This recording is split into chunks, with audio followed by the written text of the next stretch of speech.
began their migration to California, 1,700 miles. The family remembers that Thomas and Alma, the younger daughter, would take off in the morning with the oxen because they only traveled about 2.5 or 3 miles an hour. Mom and the baby would stay behind and break camp, and then they'd take off. About lunchtime, the mules would catch up with the oxen. They'd eat lunch, and then both continue on. Edna would get to the day's camp first. She'd set things up, and then before nightfall, Thomas would come in with the oxen. The family came to California, and frankly, it's still unclear whether they used the Oregon Trail and came down into Northern California through Alturas, or whether they actually crossed one of the passes up here in the Sierra. And the fact that Monte Wolf had such an affinity for this area leads me to believe at least that there's a possibility that they may have come over this way into California as opposed to over the north. But regardless, the family settled in Corning, California, which is kind of between Red Bluff and Redding, up in Northern California, but in the Central Valley. And they were olive farmers. So this was their first exodus from wheat. It's very sad that I can't show you this picture because, and you can't, I know it's just a little blob to your eyes, but this is a picture that the Wrights lived in when they were in Corning, California in 1905, and the photo was taken by Archie. And as you can see, I know you can see that it's very burnt out. It was because Archie probably didn't know that aiming the camera into the sun would wipe out the photo. Okay, I need to warn you all, I'm going to jump through time here. I'm going to try and keep this in a contiguous fashion through his entire life, but a portion of Archie's life, and that's the years between 1906 and about 1918, I'm going to do flashbacks to those years as we go through this. So please bear with me when I say we're moving from this year, now we're flashing back to this year. It'll make sense later. So the summers of 1916 through 1920, a cattleman named Dave Elringham, he remembered a man named Monte Wolf in 1916 working for Charles Tryon, who some of you may know or remember. There may even be Tryons here. I don't know. Are there any Tryons here? Dang. Okay, well, Monte Wolf was a cowboy during those years, and you know his job was basically same job that I saw the cattle across the road over there. There are people working those cattle, and that's what he did back in 1916 near Highland Lakes, which is where Tryon had his range. Another interesting item where Monte Wolf touched the historic record was in 1918, he registered for the draft, which was the third World War I draft. And it was basically for the geezers. You know, they had gotten all the young'uns in the first two, and now they were going after the older people in the third draft. Monte Wolf, here in Alpine County, went down and filled out his draft card and indicated that Charles Tryon was his boss in Alpine, California, was the term he used. And he also mentioned that he lived in the town of Tuolumne, which was kind of a new one for me. So during that same period of time, I mentioned summers, 1916 to 1920. He's up in the mountains in Alpine County. He's a cowboy. In the winters, during the same period, 1916 to 1920, he did what a lot of people did who worked in the mountains. He went down below the snow line and spent his time in Tuolumne County, which, is sort of across the highway and down a little bit. But the interesting thing is that the part of Tuolumne County he was in was not the Sonora side, which is really easy to get to, but it was the side of Tuolumne County on the south side of the Tuolumne River, which, if any of you have ever driven to like Yosemite, it's kind of an odd place that's very difficult to get to. At the time, he was still using the name Archie Wright. When he was down in Groveland, he used the name Monte Wolf. When he was up in the mountains, this was a very common thing for this man. He had a different name for every community that he lived in, and he never broke the rule of being this guy here, and this guy here. He was very careful about that.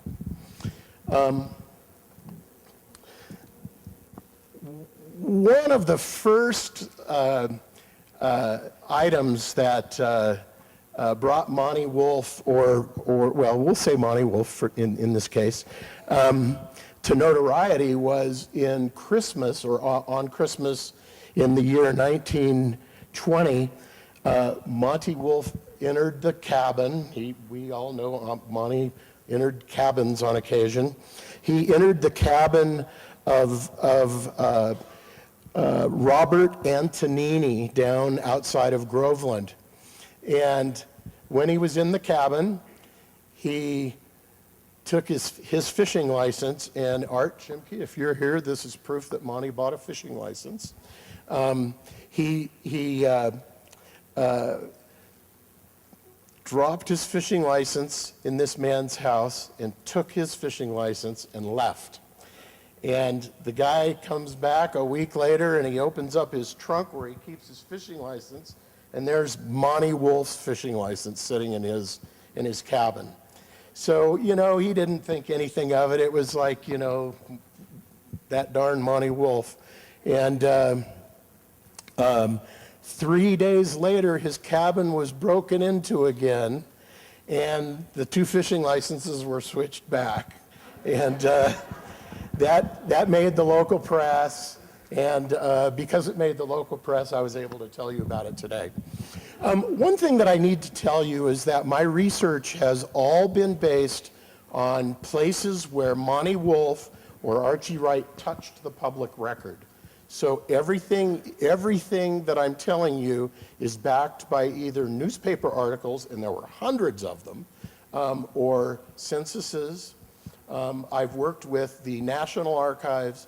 I've worked with the archives of Calaveras, Alpine, Amador, and Tuolumne counties, as well as the two valley counties of Stanislaus and San Joaquin, in this research. And what I did is every time I was able to pluck a truism from the public record, I put it into a Monte Wolf timeline that was also associated back to a map. So I had a date, a place where he was, and a thing that he did. And I did that for quite a number of months until there weren't really very many spaces to fill in anymore. And the picture of what this guy did during his life started to become very clear.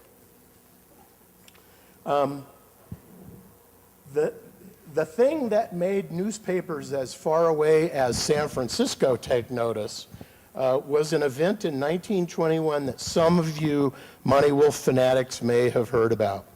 I really wish you could see this. This is a newspaper clipping from the Oakland Tribune, and I picked that one because it's pretty far away. And it's the title of, or the headline reads, "Bandit Who Held Up Constable is at bay in canyon. Man escapes after foiling pair who try to arrest him. He is armed and dangerous. Well, the story was that a farmer who lived down in the Groveland area, God, I wish I had my slides, he had one of his empty cabins on his rangeland broken into and had some items stolen from the cabin, and he was convinced that a man named Ed McGrath had taken them. Now, I mentioned that Monte used different names in different places. In the southern Tuolumne area, he used the name Ed McGrath. And there was, in those days, they didn't have a sheriff working that part of the county. They had constables. You know, each little community had a constable. And Constable Billy Schmidt, whose name will go down in infamy, took the farmer, Mr. Hadley, out to where they thought Ed McGrath was. And I don't know if you're familiar with that part of the county, but the Tuolumne River is in a really, really deep gorge that's probably 2 miles across and about 2,000 feet deep. And it really is a barrier for people that want to cross. What happened was they found Monte Wolf where they expected to find him, on a piece of property. I don't know if you're familiar with Pine Mountain Lake, where everybody from the valley and the Bay Area moves up to live in the Sierras. Well, Pine Mountain Lake is fed by a little creek called Big Creek. And Big Creek comes out of Pine Mountain Lake, enters a deep gorge, and dumps into the Tuolumne River. And Ed McGrath was working a placer claim in that area. And when Constable Schmidt and Farmer Hadley walked up upon him, they scared the hell out of him, first of all. And they explained to him why they were there.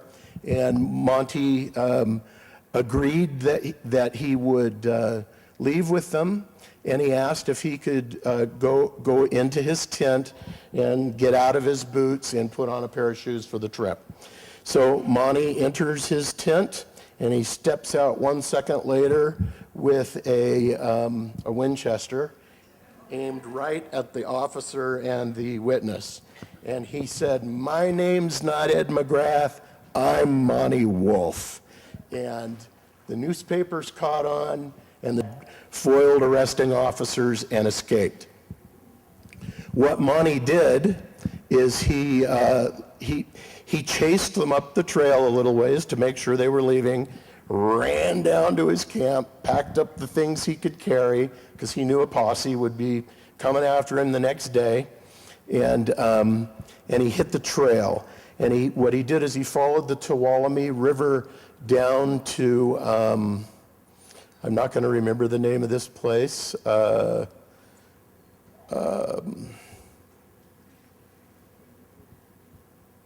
It's not there, and it's one of the ferry crossings across the Tuolumne, Ward's Ferry. So he went down to Ward's Ferry, crossed the Tuolumne there, and then went to, for those of you that are historians, there was a family named the Burgers, and they actually operated the when it was still running, the ferry across that part of the Tuolumne. He stopped there, asked for a pack of matches, had a rifle in one hand, shotgun in the other. They gave him the matches, and he took off. And that was the last time that he was seen. The Tuolumne, or the Southern Tuolumne law enforcement agencies set up a line across the south part of the Tuolumne, and Sheriff William Sweeney, he was for many years the sheriff of Tuolumne County in Sonora. He set up a line to block Monte Wolf on the other, and that was the last time that he was seen. The Tuolumne or the Southern Tuolumne law enforcement agencies set up a line across the south part of the Tuolumne, and Sheriff William Sweeney, he was for many years the sheriff of Tuolumne County in Sonora. He set up a line to block Monte Wolf on the other side of the river. And their plan was to cut him off before he made it into the mountains. And as the newspaper articles, which I was going to show you up here, each one of them, as the newspaper articles described, he was able to hide his trail to such a degree that the hounds that were coming after him couldn't find him. And what Monte Wolf did that year is he traveled up the Clavey River, which is in Tuolumne County. It's the first river south of the Tuolumne River. So it's actually a tributary of the Tuolumne, but it's a little bit further south into the county. He made it up into the mountains. They realized that they had lost him, and they set up a line at the snow line. And as the newspapers described it, no man can survive in the mountains alone during the winter, and that we're going to keep this line in place because he's going to come running out and we're going to nab him. And they never saw him again. What Monte did is he traveled about 20 miles upstream in the snow, and he went to a place called Bell's Meadow, or Bell Meadows, which you may have heard of. There was a cattle range cabin there. He spent the whole winter in that cabin. The cabin had some food, he ate it all. He also shot several deers and probably ate venison while he was there.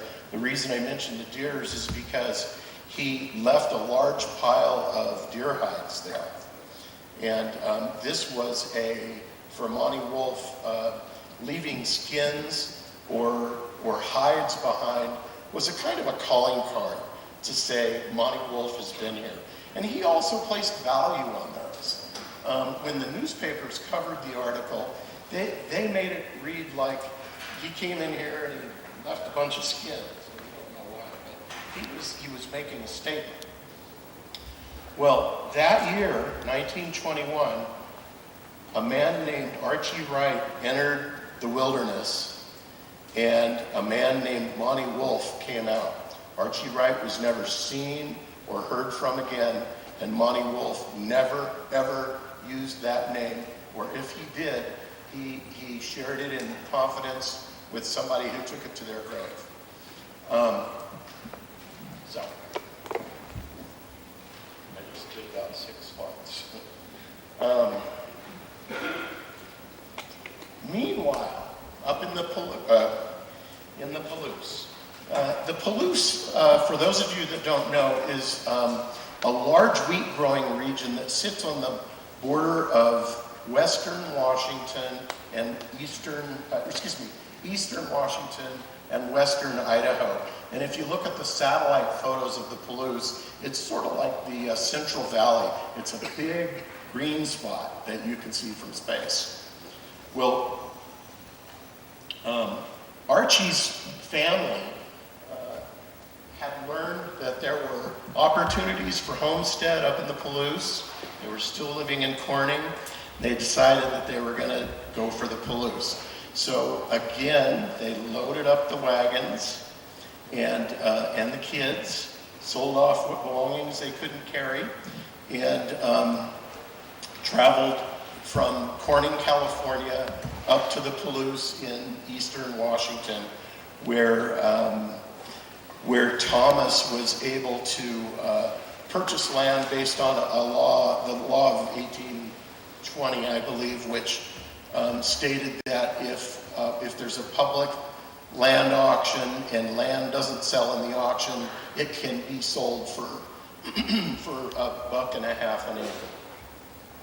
So Thomas's father, this man who had lived in 10 places during his life, chasing the golden opportunity of large profits for growing wheat, They left for the Palouse and lived up there for the rest of their lives. However, Archie Wright decided to stay in California. I mean, we all know that. Now, Monte Wolf is still invisible here in California. He's still a bandit running from the law. In 1923, after he had wintered in Bell's Meadows, there were a couple of reports that he had been seen in the Cow Creek area, which is over by the Dardanelles on the Sonora Pass. And the law officials responded to that by saying that Monte Wolf is dead. There's no way he could have survived. We don't believe that the sightings in Cow Creek were really Monte Wolf. Well, what happened, and I'm not sure how he found out, but in 1922, while this poor guy is toughing it out in this snow-covered cabin in Bell's Meadow, his father Thomas passes away up in the Palouse. And somehow he gets word, and while everybody is looking for him down here and waiting for him to come out of the mountains, he in the meantime had traveled up to the Palouse and spent about a year and a half up there with his mother and his sister and brother after father had died.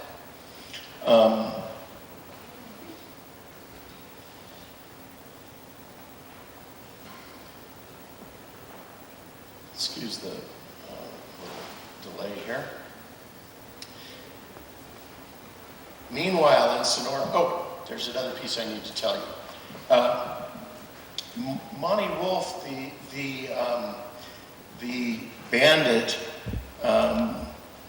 was the Modesto newspaper stated that Monte Wolf is laying low because there's a sheriff's election coming up in Tuolumne County, and he was convinced that the sheriff would try to arrest him in order to win the election. And that made all the papers, and that people were sure that, that's what Monte Wolf was doing. Actually, he was visiting his mom. He left the Palouse that year and never saw his family again. So that was the last time that Archie saw his family. In the summer of 1925, Monte Wolf shows up back down here in California, and he lives somewhere in Tuolumne City. And when he got back down here from Washington, he went up into Sonora and approached the American Legion and said, "I'm a World War I veteran who has just returned from Washington, and I'd like to transfer my membership in the American Legion from the Washington Post to the Sonora Post." And they were glad to accept him into the organization, and he used this opportunity to make a lot of friends in the Sonora area.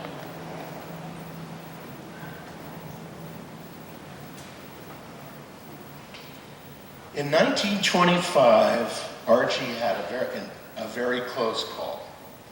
He was in Tuolumne City, and he was purchasing supplies in Bigelow's store. And when he went into Bigelow's, he didn't know it at the time, but there was a constable in there. His name was William Rotifer. He was the Tuolumne constable. He sees this guy come in wearing a Luger on one side and a hatchet on the other side, and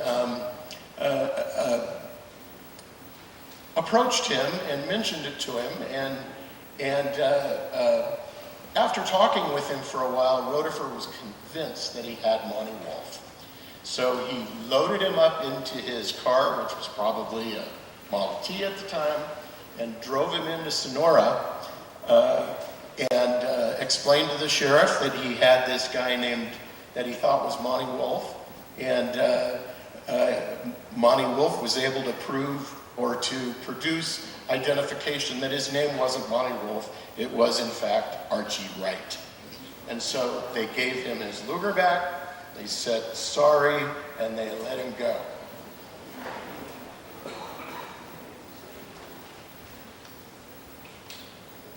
Christmas of that year, Archie Wright leaves Tuolumne, and he had decided that he could make a lot more money trapping pine marten, winter weasels, foxes, and other fur-bearing animals. Remember, we're not in the Depression yet, but we're in the years approaching the Depression when the fur trade in North America was at its peak. Everybody wanted furs. And you could, during those years, get anything from $5 to $50 for a pine marten fur, depending on how it was prepared and where you sold it. Archie left Tuolumne on Christmas. He traveled up the Clavey River again, and he had left note with his friends in the American Legion that he was going on a trapping run near the Quilty Mill, which isn't there anymore, but it was a a stamp mill for stamping gold ore that had been there from the earlier century. He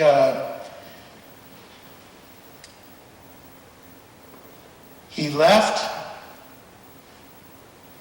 on Christmas, and by April of that year, his friends started becoming concerned. It took them that long to become concerned, but by April, Archie Wright, their friend Archie Wright, not Monte Wolf, Archie Wright, they conducted a search for him, and they found evidence in the cattleman's cabin at the Rosasco Range, which is up sort of along the Clavey and maybe a little bit south of the Clavey River. They found evidence that Archie Wright had been there, and the evidence was a large pile of deer hides. And they were convinced that was Archie Wright. So Archie Wright is gone now.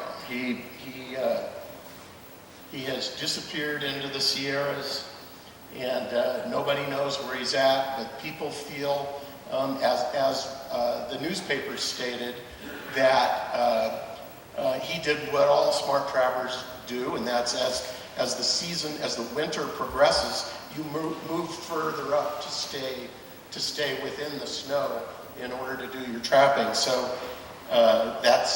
they were convinced that's what he did, and in fact that is what he did, but he did a lot more that year. This is another reason why we remember Monte Wolf to this day.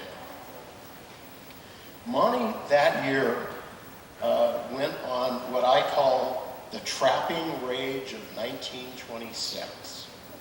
And there were a couple of articles in different papers that basically said Monte Wolf is back. And during that winter, let's see here.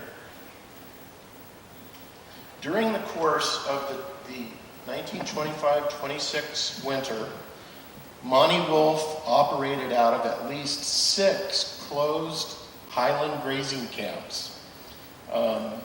And each of those locations was, when I measured it, equal to a 60-mile trap line in one winter. He spent time in the Rosasco Range cabin, which I mentioned. Then he appears at the Coons camp in Gavitt's Meadows, which is where Spicer is today. And what's interesting to note here is that you think that Spicer is a long way from the Sonora Pass, but it's really only about 10 miles from Cow Creek. So the distance between the Rosasco cabin and the Gavick's Meadow cabin was only about 10 miles as the crow flies. But I looked at the topos, and it's like unbelievably difficult mountains to cross, I would believe, in the winter. After he hit the Coons Camp cabin in Gavick's Meadows, he visited Doc Wyrick's cabin in Stanislaus Meadows. Doc Wyrick, who is known by some people in this room, I know for a fact, reported that his cabin had been broken into, but he decided not to press any charges. Monty Wolf also wintered in the Tower Camp in Stanislaus Meadows, and then he finished off his winter in the Coons Camp, in the Rolleri Camp at Mosquito Lakes, and then at the Tryon Camp at Highland Lake. So each one of these were progressively higher in elevation, but equaling a 60-mile run, accented by half a dozen different cabins, each with a special treat left by Monty after he left. Okay, it's time for one of those rewinds that I told you about. We're going to rewind now from 1926 to 1906 through 1909. These were the years when Monty's or Archie's family had left for the Palouse. He's a young 20-year-old guy living in California by himself, probably trying to figure out what he's going to do with his life.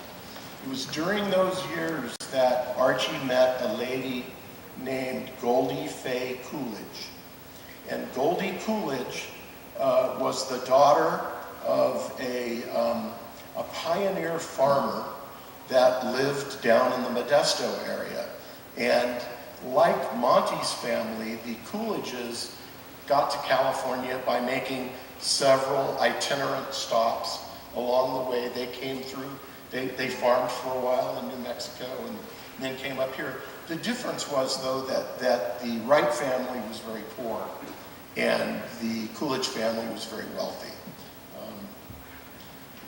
Goldie Fay was the eldest of 8 children, and by 1909, Archie Wright is married to Goldie Fay Coolidge.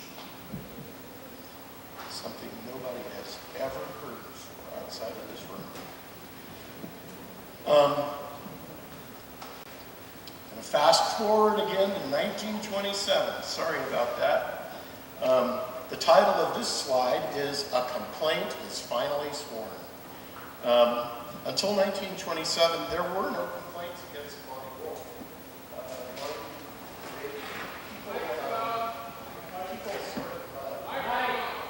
Oh, sorry. Is that better? Hello? Thanks.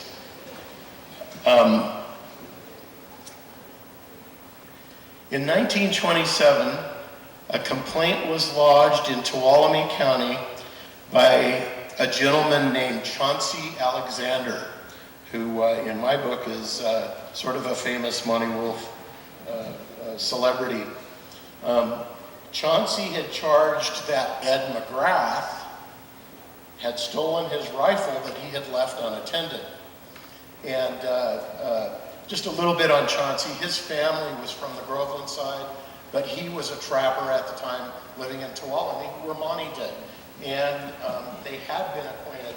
They knew each other. However, Chauncey really wanted that rifle back. He was not happy at all about losing his rifle.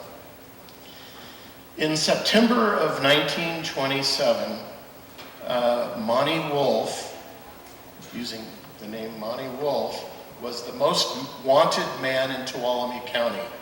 Now, one thing I didn't mention earlier, because I'm jumping all over the place here, is that I mentioned that Monty was lying, that they thought Monty was lying low because of the sheriff election coming up. The thing I failed to mention was that Sheriff Sweeney lost that election, and it was due at least in part to the fact that he couldn't bring this bandit in. And a new man became sheriff down in Sonora, and his name was John Henry Dambacher III. And the Dambachers are a pioneer Columbia family. They were of the first families to move into Columbia. They were very well known and continue to be very well known in the Sonora area. Jack Dambacher was highly respected by the community because he was a guy that would protect the people of the community from outsiders, and he drew the line at the law. And people knew that even if they were his good friend, that they'd still be held liable if they broke the law. During the year of 1927, Dambacher and his people were, the majority of their focus was on prohibition, illegal prohibition alcohol and gambling. That was a big problem in the Sonora and Tuolumne County area during the prohibition.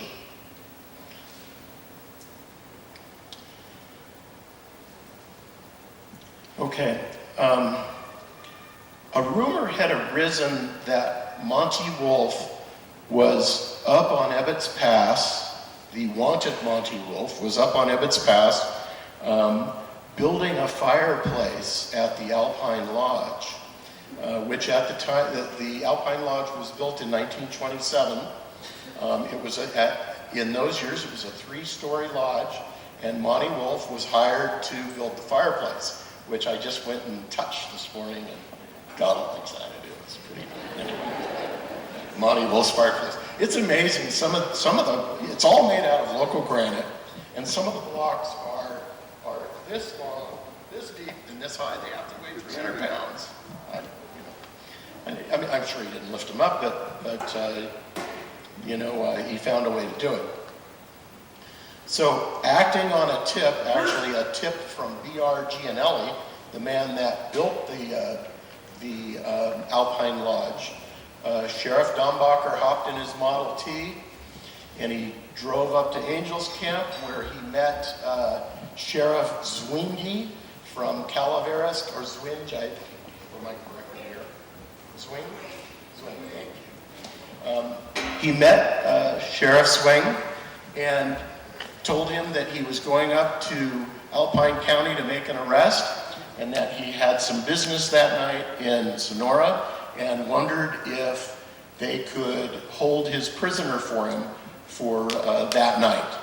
And he was held in the small jail in Angels Camp, not the traditional jail that you find over in San Andreas. They had a little town jail there.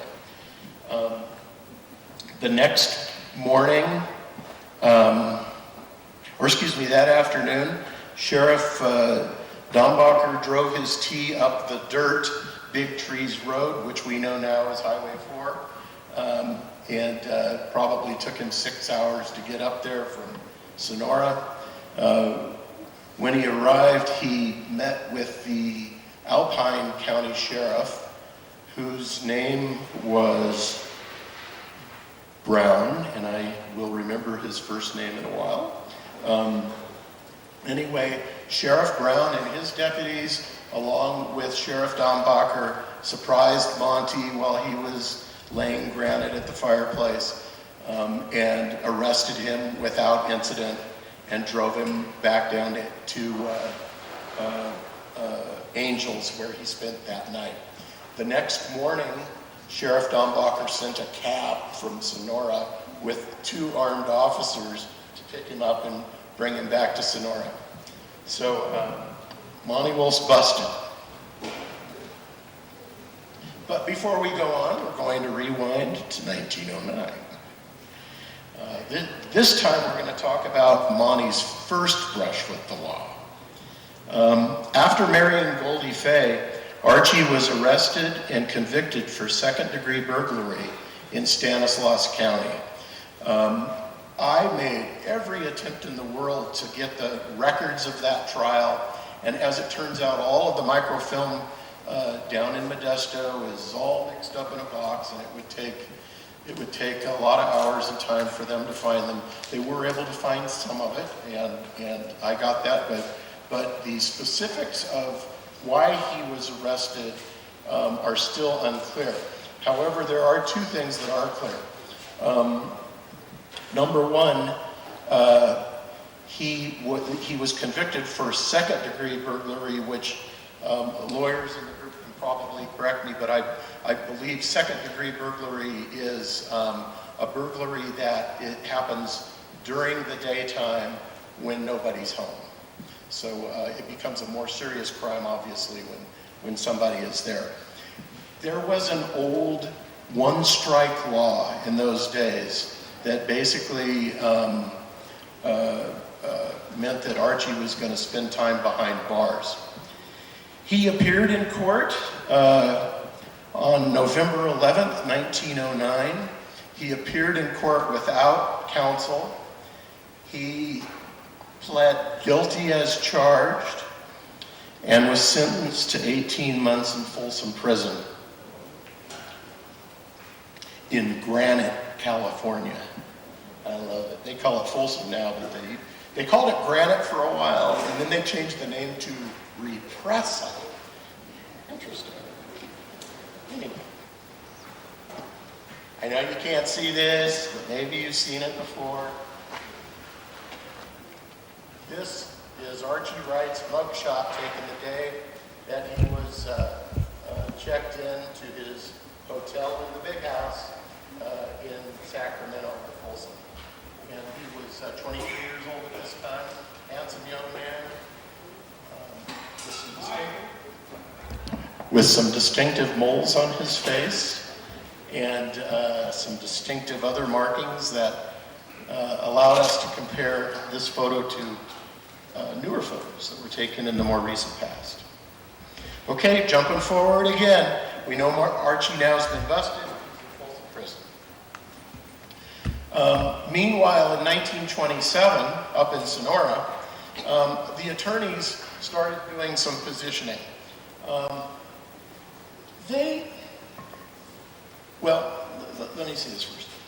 During the preliminary examination, which is, the very first part of the trial before they decide how they're going to move forward with the trial, it was disclosed that, or let me put it this way, the judge reduced the charges from felony to misdemeanor because, as they put it, because of the manner in which John C. Alexander's gun had been taken.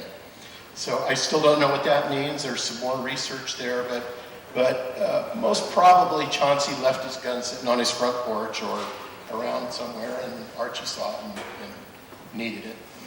Took it. The lawyers, knowing that they had the notorious Monty Wolf in custody, and knowing that their charges had just been reduced from felony to misdemeanor, the district attorney, Clarence Grayson in Sonora, and Sheriff Dombacher were a little concerned that they weren't going to be able to put this terrible bandit behind bars because now they only had him on a misdemeanor. And so they felt that it was time for them to start getting creative. After the preliminary questioning, Grayson and Dombacher realized that they had a suspect with a whole bunch of names, a whole bunch of aliases, some of which we've discussed already. Dombacher wrote a letter to the California State Bureau of Criminal Identification and Investigation in Sacramento, California. I talked to Dombacher's son, who remembers some of this, and he said his father just hated having to go to Sacramento to get help. But he wrote a letter he sent He sent this man's fingerprints and the aliases that they knew, not including the name Archie Wright, to Sacramento. And the State Department of Criminal Identification began the process of trying to identify just who this Monte Wolf guy was. Let me see here.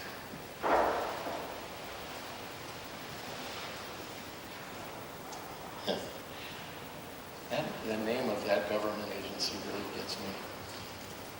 The CSB, CI, and I, as I like to call it, the California State Bureau of Criminal Investigation and Identification.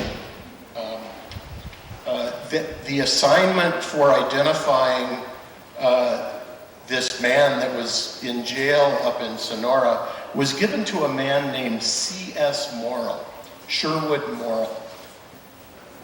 Morrill was able to match fingerprints to the former Folsom inmate, number 744, and was able to attach the name Archie Wright to the long list of aliases. So this was, in fact, the time when Archie Wright was exposed.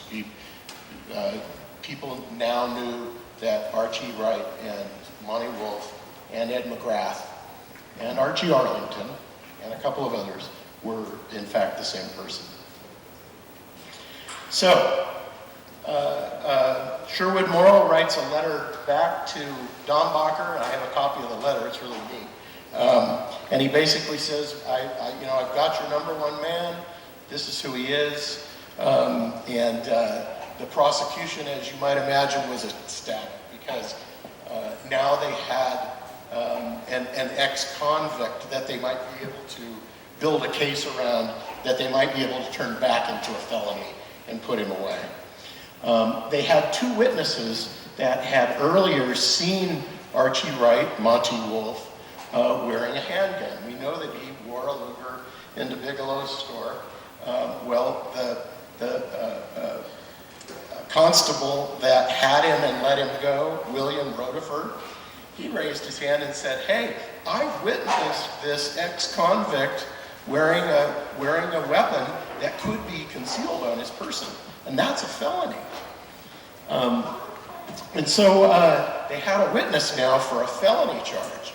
Well, poor old Chauncey is sitting back there saying, "What about my gun? You're changing the case. We're not going to get my gun back." And what they did is they talked Chauncey into being a second witness, because Chauncey commented that he had seen him once wearing a gun. So now he has 2 counts of felony, former felon carrying a weapon that can be concealed. And what he was wearing was a Luger. It was exposed on the outside. They could tell it was a Luger by just looking at the handle on the gun. So it wasn't hidden, but it was enough to get Archie in a lot of trouble. So the case finally goes to trial on December 1st, 1927, after several delays. Testimony from Alexander and Rodeford were both heard. They basically explained when they saw Monte Wolf, what they saw him carrying, and presented all of that to the Sonora jury.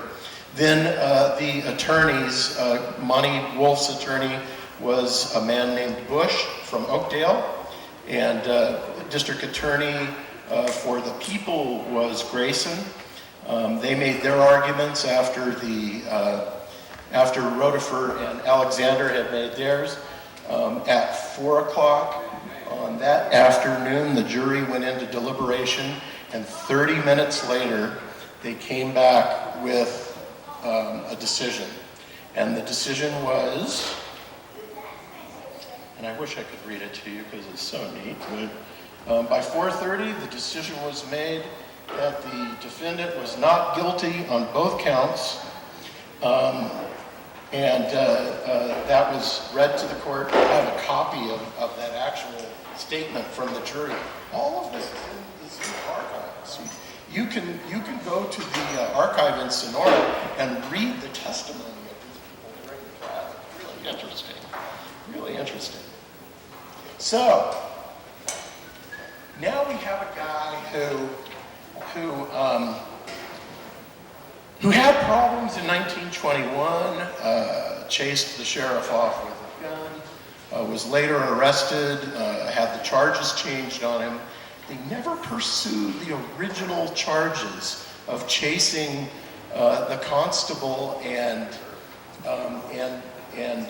Farmer Hadley off with the gun. They never prosecuted him on that because they both died while Archie was in jail in Sonora waiting for trial. It was an odd thing, but both of them passed away during that period. And they were the only witnesses. So all they really had, for him were carrying the weapon charges, and he was acquitted for that. After the 1927 trial, he's a free man. He knows now that he can use the name Monte Wolf if he's in the store or if he's out on the street. He can tell people his name is Monte Wolf. He can walk freely and not worry about any harassment from the law. And that created a new man, because instead of a man that's hiding, he's now a man that's out in the public. And actually, this was the Monte Wolf that we all learned to enjoy and hear stories about that live back down here in the canyon. The Monte Wolf that we know that lived on the McCallamy was a free man. He was not hiding from the law. He was not in that canyon because he was trying to escape the law. He was in that canyon because he wanted to be alone. Monte left Tuolumne County forever, although we do know that he went back over there slipped over the border up here actually, and he did a couple things up there, he came back here to Alpine County, where he had started as a cowboy in 1916 to live the rest of his life. Well, a free man needs a home, right? So Monte Wolf, because he had been working up in the Tryon camp near Highland Lakes, he was familiar with that part of the mountains, and he was familiar with the canyon of the North Fork of the McCallamy. So sometime after he left Sonora, probably right after, he built his upper cabin about 5 miles down the McCallamy River from where the McCallamy crosses under Highway 4 up at Hermit Valley. Some of you may have been to that cabin. I know I was there as a young man and actually slept inside of it. The upper cabin was, as you may know, it was all built with 18-inch diameter logs. Monte did it by himself. He probably built ramps and used ropes and peavies to pull the logs up. And when he finished, he coated the entire exterior of the cabin with cedar shakes that he had cut himself. He was a real shingle cutter. I mean, you see that in his lower cabin too, actually. And the fact that his new cabin was on government land really didn't bother him very much. He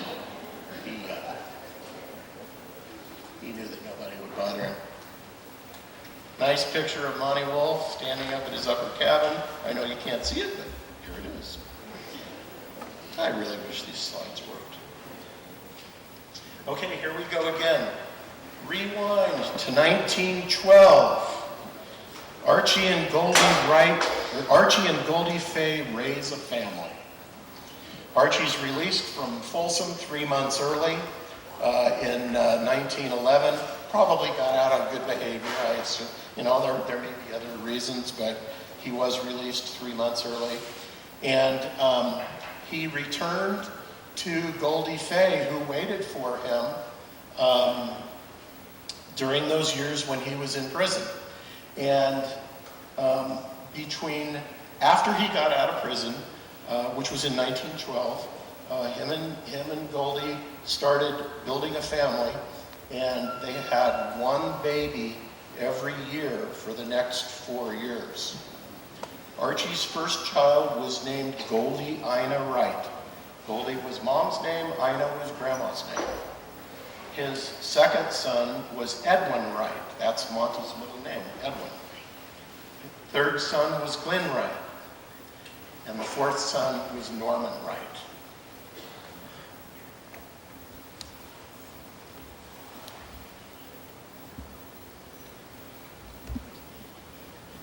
Around 1916, something happened in their marriage. Don't know what it was, we'll probably never find out, but we know that Monty and Goldie Fay split that year. Goldie Fay married another man and had a child by him in 1919. So she raised Archie's 4 boys plus the son of her new husband. And she changed their names from Wright to Mills. And this was when Archie retreated to the mountains to spend the rest of his life living the lonely life of a recluse. Nice photo of Archie's kids that you can't see. Sorry. And I am writing a book, by the way, and the photo will be in there and it will be nice and clear. Okay, fast forward to 1932. 1932 was an important year for Monty Wolf. He had built his upper cabin, and he was at that cabin early in the summer of 32, burning out a rattlesnake nest that was near his cabin. He had this thing about rattlesnakes being too close to his house, which I guess I would too. And so he stuffed a bunch of brush under the rock and lit it on fire. And it just so happened that a young family, a man, woman, and 11-year-old child were fishing the McCollum and saw the smoke, so they hiked up the hill, and they see this guy with a stick poking this fire, and they said, "Hey!" And Monty Wolf, he scared the hell out of Monty Wolf, and he grabbed his gun and told him to hold on right there, and things got a little better. When Monty saw that they were just there fishing and that there was a woman and a young child, he put the gun down and really kind of opened up to them, was very friendly. That family were the Linfords of Oakland, California. And the Linfords became steadfast friends of Monty Wolf from 1932 until he disappeared in 1940. In fact, the mother of the 11-year-old child wrote a book about Monty Wolf that some of you may have read. There have been a couple of books, but that particular book is very authoritative when it comes to understanding the personality of the man. Because you can't get personality from a census record, but you can from people that knew him. And over the years, the Linfords Monty Wolf would every April or May send them a letter telling them about the water and when to come up to fish. They would come up on the first trip of the year, collect all of his pelts that he had managed to trap during the winter, and they would take them down to San Francisco and sell them to a furrier. And so over the years, their relationship almost turned into a partnership.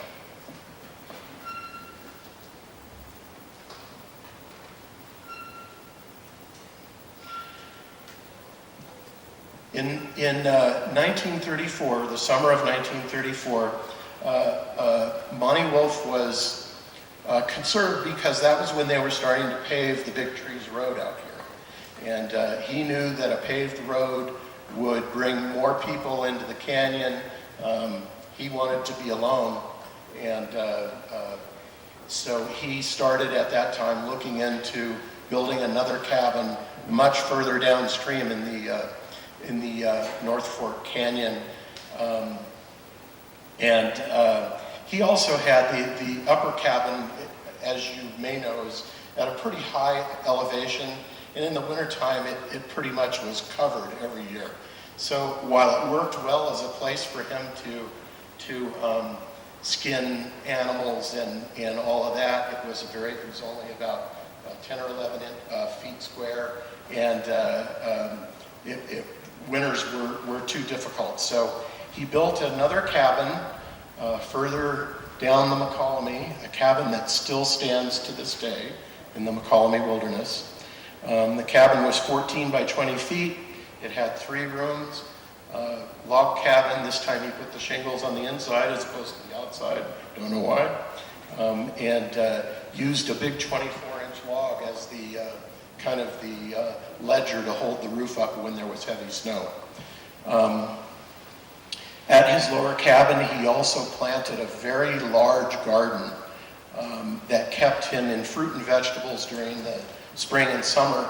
And then I know he from something that the Linfords wrote, that he grew 400 pounds of tomatoes, or excuse me, potatoes. And he dug a pit, lined it with oak leaves, put the potatoes in there, covered them up, and they were, good for the winter. And he'd go out there every once in a while and dig a couple of them out. So he, like his father, the farmer, Monty Wolf, was able to, he's a man that was a subsistence liver, and he either had to eat trout or hunt for animals or come up with canned food somehow, and we know how he did that.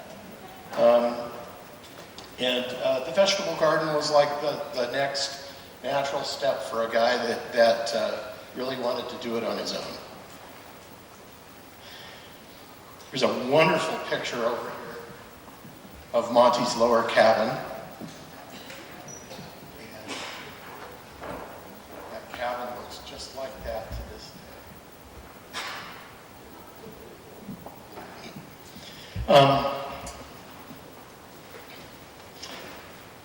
1932 to 1940.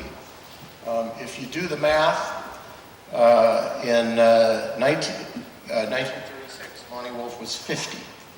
So he was in his late 40s, early 50s during the 1930s.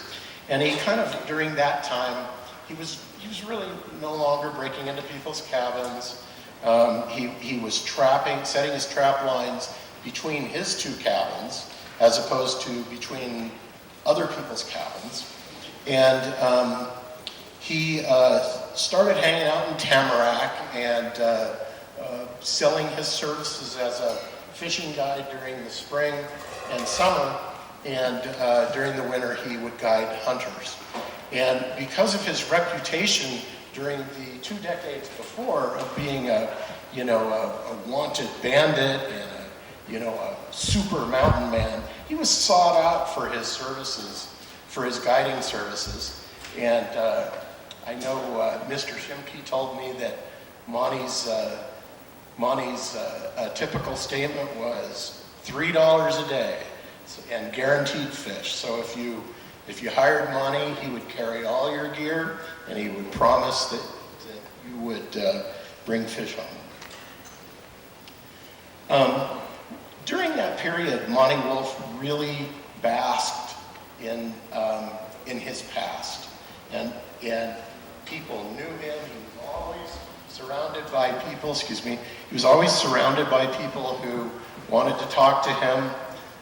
I know there's a story that Mr. Shimke told me about Monty Wolf being up at Tamarack, waiting outside the store, and a busload of women from the all-girls Mills College in Oakland arrives at Tamarack, and the girls start getting off the bus, and he was charging 5 cents a piece for his autograph.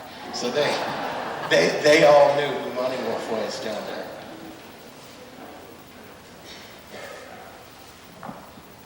In 1935, Monty was 49 years old, and he was guiding a group of brothers named the Andersons. Are there any relatives of the Andersons here? I have to ask first. He was guiding the Andersons into Wheeler Lake. And Wheeler Lake there's a couple ways you can get in there. One is you can go up over the top of the hill, which has snow on it most of the year. And the other one is you can go a little bit further down Highway 4 and take a little bit longer hike that's not nearly as mountainous. Well, he had his clients, they wanted to go to Wheeler Lake, and they chose to take the direct route over the top. So when they reached the top, there was still snow up there. There was the scree slope below the mountain was covered with snow.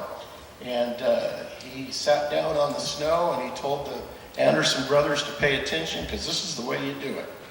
And Monty started sliding down that hill. He sailed off over a ledge, landed on the ground, fractured his left leg in 2 places. He wanted his $3 pretty bad, so he told the Anderson boys to go right over to that lake. That's Wheeler Lake. You guys fish, I'll be fine. So here's a guy with his leg broken in 2 places, laying on the trail. The poor guy was there for 4 hours before one of the guides from Alpine Lake found him and was able to bring some additional help in. And they carried him out on a stretcher that day. And he spent a little bit of time living in one of the tent cabins up near Tamarack, which I'm sure is long gone now. And then, he went down to San Andreas to the hospital, got his leg fixed, stayed down there for a while, hated it. This guy who's used to eating biscuits made out of bear fat didn't do well in the hospital. So when he was released, he came up. A friend of the Linfords had a cabin over in Santa Cruz, and they offered that to him for his recuperation because there was no way he could get back down to his lower cabin. So he spent a couple of weeks there, couldn't stand it, wrote a note saying, I got to get back to my Sierras, as he called them. And he cleaned the cabin up, filled the wood bin with wood, kind of a Monty Wolf thing. This time he was doing it for a personal friend. And he hitchhiked back up here to the mountains and decided, as fall was approaching, that he still really wasn't ready to make the walk down into the canyon. So he had known Jack and Doreen Connell. Is that right? Doreen Connell? He knew Jack and Doreen Connell at Camp Connell, and they fixed him up with a small cabin there, and he spent from Thanksgiving until the middle of January there, including Christmas. And during that was the first year that the Connells were keeping Camp Connell open in the wintertime. Before that, it was a summer resort. And there are stories about Monty Wolf chasing the Camp Connell cook around the restaurant and freaking out all the customers. And it was really just a little thing that the two of them had to impress people, with this wild mountain man. And then there's another story about while Monty was at Camp Connell, he's getting better, and he took a job, not at Camp Connell, but you guys could probably tell me, Donna and Tom, down by Dorrington, there used to be a rope tow or something down there. He took a job down there teaching people how to ski. And from what I've heard, he wasn't a very good skier, but nonetheless, he taught people how to ski. And there are several stories about in the Camp Connell bar during that period where Monty put skis on, climbed up on top of the bar with his poles, and he's like showing people how to ski. And as they put it, he showed people how to ski, including how to fall off a bar. So,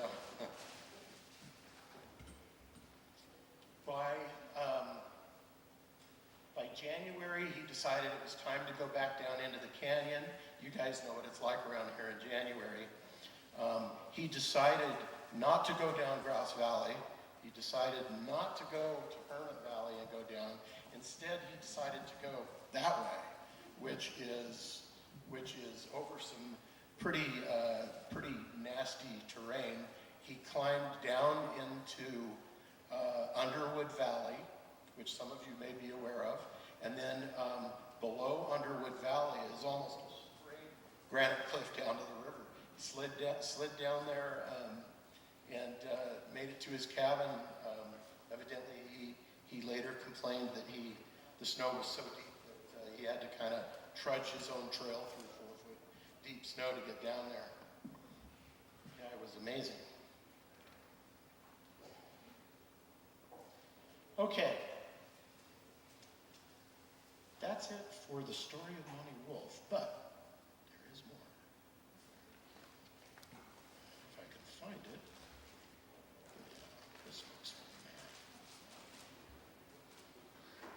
I'm going to skip it. Okay. While I was doing this research about Monty Wolf, I was just blown away by the number of really strange coincidental things that I found out while I was looking into Monty's past. So this is called odd coincidence number one.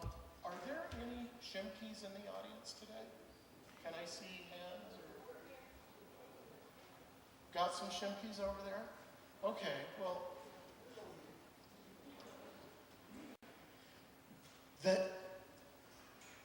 the year that Archie was born in the Dakota Territory, a German immigrant entered Mercer County, that's Monty's county, from Odessa. His name was Daniel Shimke. He later became a part of Mercer County history in the Dakota Territories. Mr. Shimke, where does your family come from? Russia. Before or after Russia? Yeah. Isn't that weird?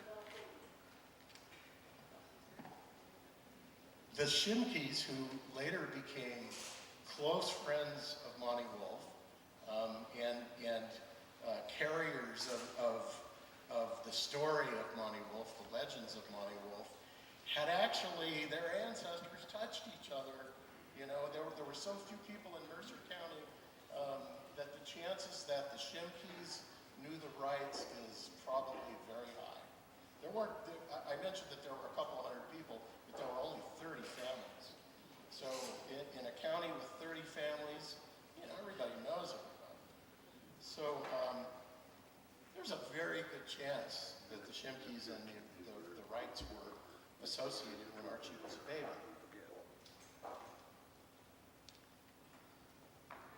Odd coincidence number two.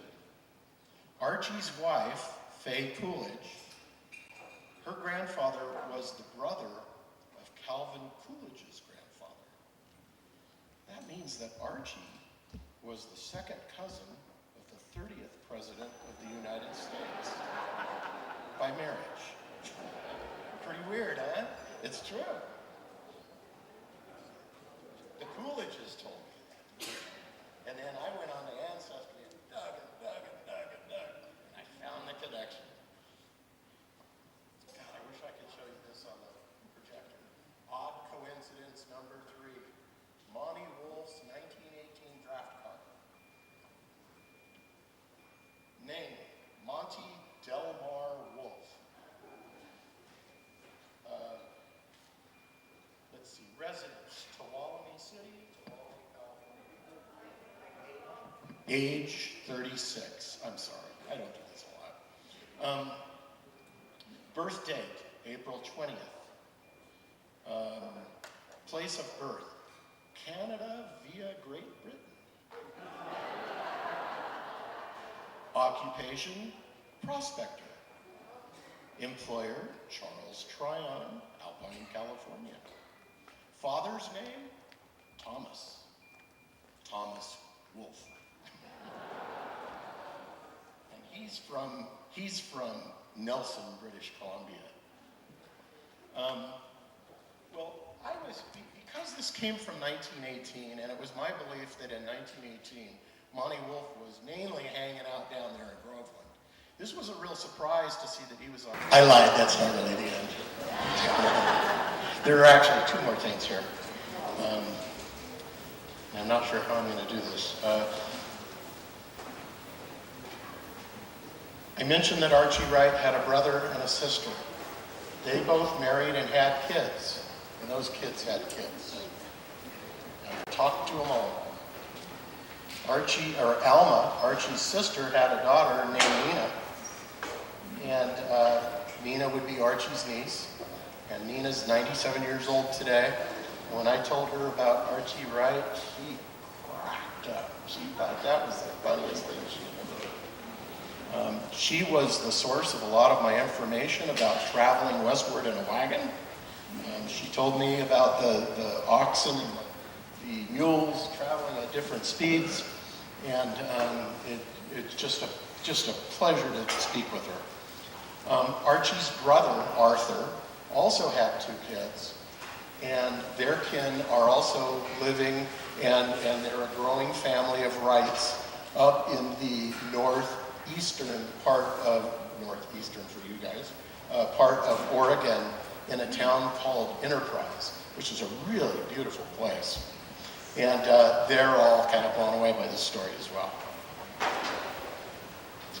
Okay, baby, here it comes. Archie had 4 children: Goldie, Ina, Edwin, Glenn, and Norman. They've all deceased in the recent past, which is sad because they would have been a college of knowledge in this research. Glenn did have a son, Archie's grandson, and unfortunately I haven't found him, but we know that he's living somewhere on the East Coast. Norman had a daughter named Norma, and she had a daughter named Alexis.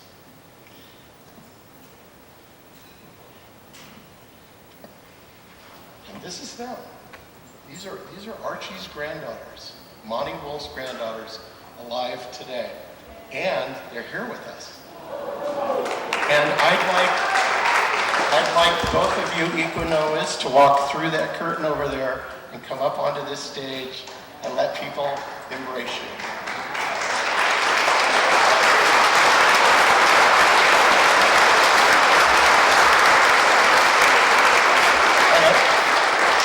They really don't want to do this.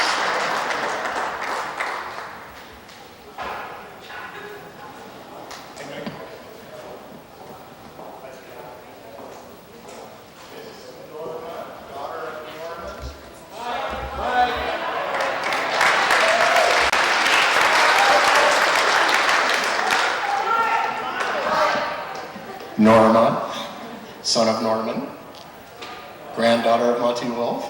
And this is Alexis, Norma's daughter, and she's the great-granddaughter of Monte Wolfe. They both lived in Antioch, California.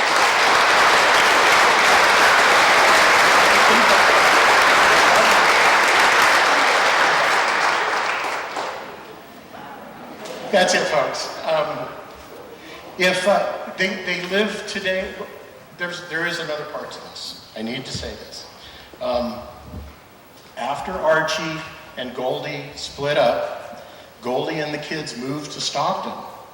And the kids were all born and raised in Stockton. They went to Stockton High School, and never knew about Daddy. But their granddaughters know, and they're back here today where their grandfather and great-grandfather left us 70 years ago this year. Okay, in closing, I'd like to thank a couple of people here, and I would like them to step forward to receive a little token from me. Art Shimke, Are you in the audience by any chance? I know you are.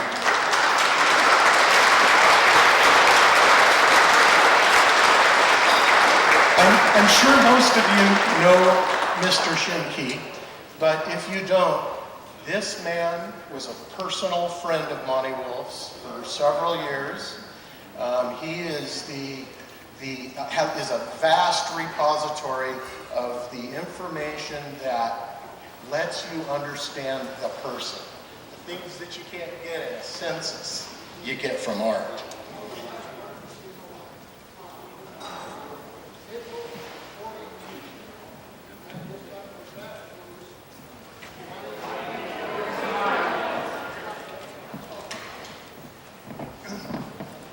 In April of 42, we just finished taking the snow surveys, and we was at Lake Alpine, and we was getting ready to leave.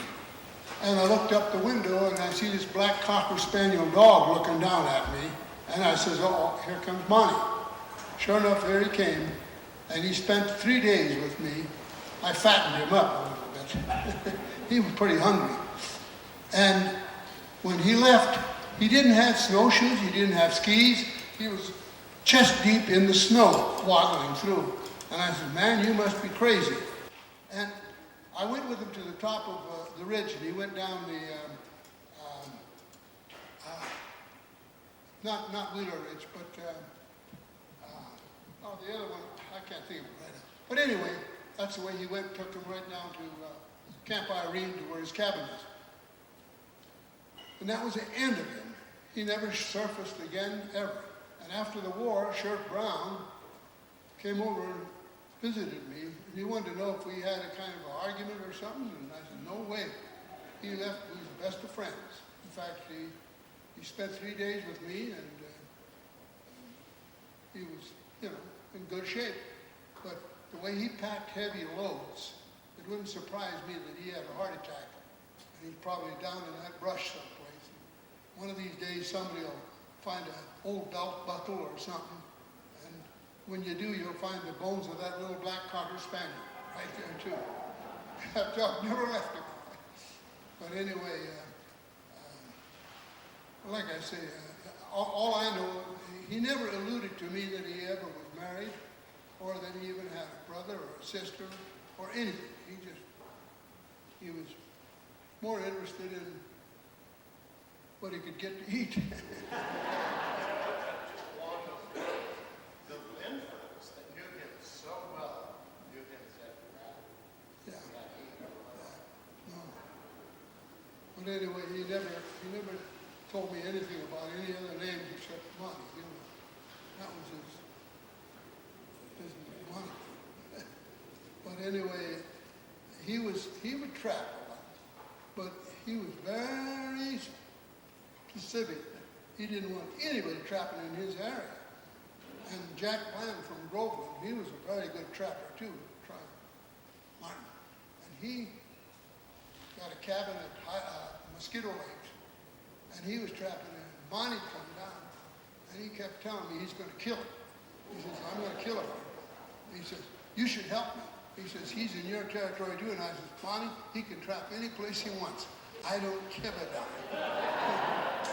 Monty didn't like that one bit, because I wasn't getting mad at him like he was, But anyway, he disappeared, and I don't know what happened. No one knows. They didn't find no bodies, nothing. And I myself think he died on us, because talk about heavy loads. Me and the Lombardis were hunting down at Grouse Canyon.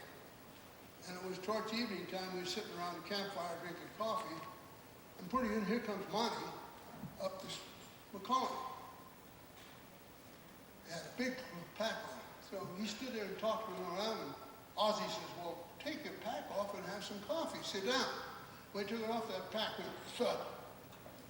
And Ozzie, and he said, "What the hell are you stealing now, Monty?" I opened it up, and he had a keg of nails that he had stole down at Salt Springs. He was carrying up, he was building a cabin at Cedar Camp, just around the way.